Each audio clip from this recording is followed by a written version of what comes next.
As you can see, this is a sidecar tire some genius put on here. Perhaps he had a sidecar before I bought it, I don't know. It's not good for corners.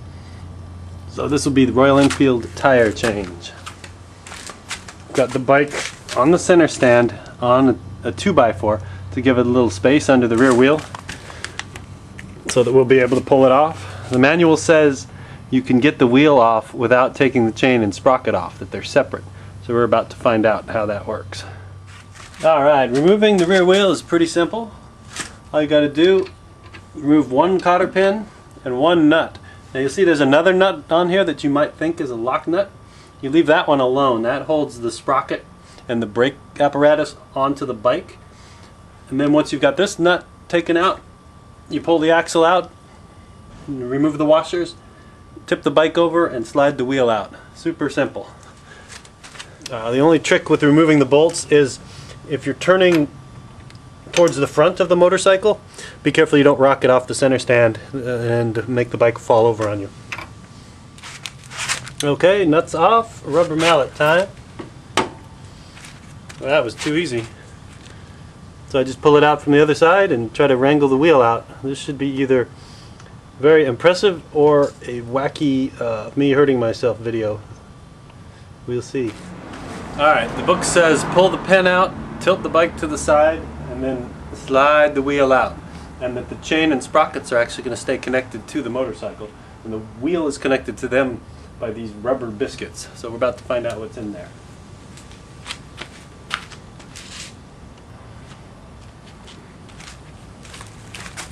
Alright.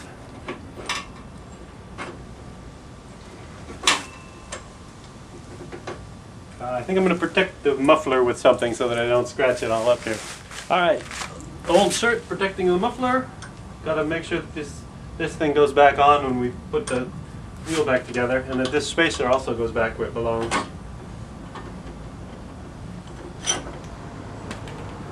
Aha!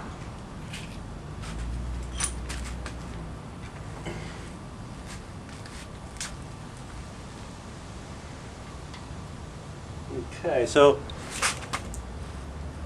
one chain adjuster, one big washer, and one little washer that goes in this way, fits inside the wheel. Come on, baby.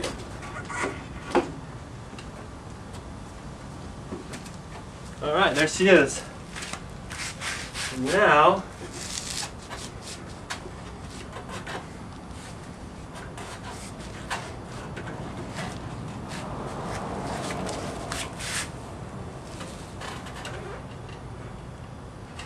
this is the hard part, the scary part.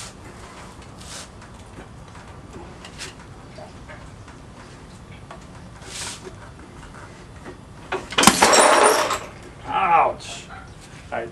This is probably not a one-man job. Got it.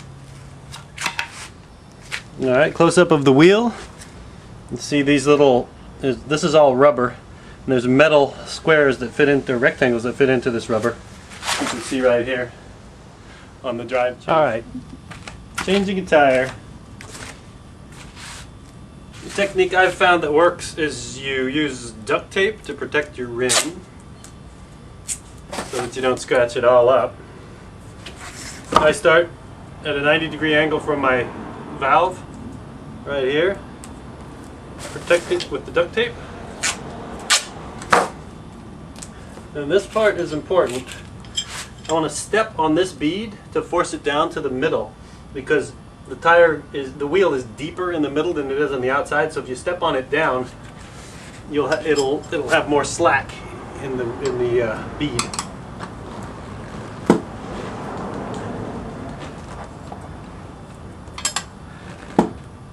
Then just pry it up and work it around. All right, this is an AM26 Roadrider by Avon. You can see the size is 190 by 19. That's pretty close to the original 3.5 by 19 that's recommended on here.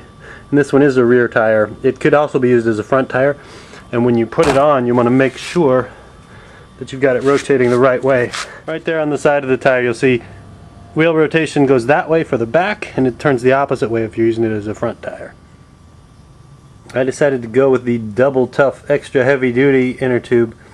Figure it's less likely to pop than a regular one, and I really don't want to have to do this again anytime soon. Alright, getting the tire on, you can see the tread pattern is not as retro as the old tread pattern, but it's going to hold the road better. I'll let you know how it handles once I've done it. I didn't get most of the tire changing on camera because it's extremely unpleasant. I recommend taking it somewhere and paying a guy to do it. But I'm just a little bit too stubborn to do that sort of thing, so let's continue here. Trying to get the whole tire on here using my thumbs so as not to scratch to pop the inner tube, and we'll see how far I get. I'm going to turn off the camera so you don't have to see anything unpleasant. Alright, one-man job, putting the wheel back in here, tipping the bike over without dropping it. It's actually not bad. You wedge the wheel in as far as you can get it, sort of sideways, past the muffler. Get a good grip on the bike, leaning back in case you have to catch it. Just slide it in.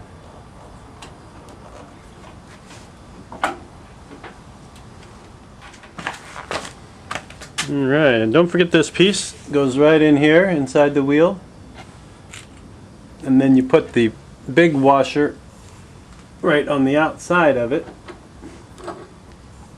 Again, it would be very nice to have assistance for this job. And then take the rod, the axle rod, and put it back straight through here and bolt it down on the other side, making sure to remember to put these little Nautilus deals in there to adjust your chain tension. And then you ride. Alright, there's the finished product. Tiger stripes. It doesn't really fit the look of a classic bike as well as the old Roadrunner front tire looks, but overall I'm happy with it. Looks like it should go around a corner nicely. Way better than a sidecar tire. And everything appears to be working. I'm about to take it for a ride and find out.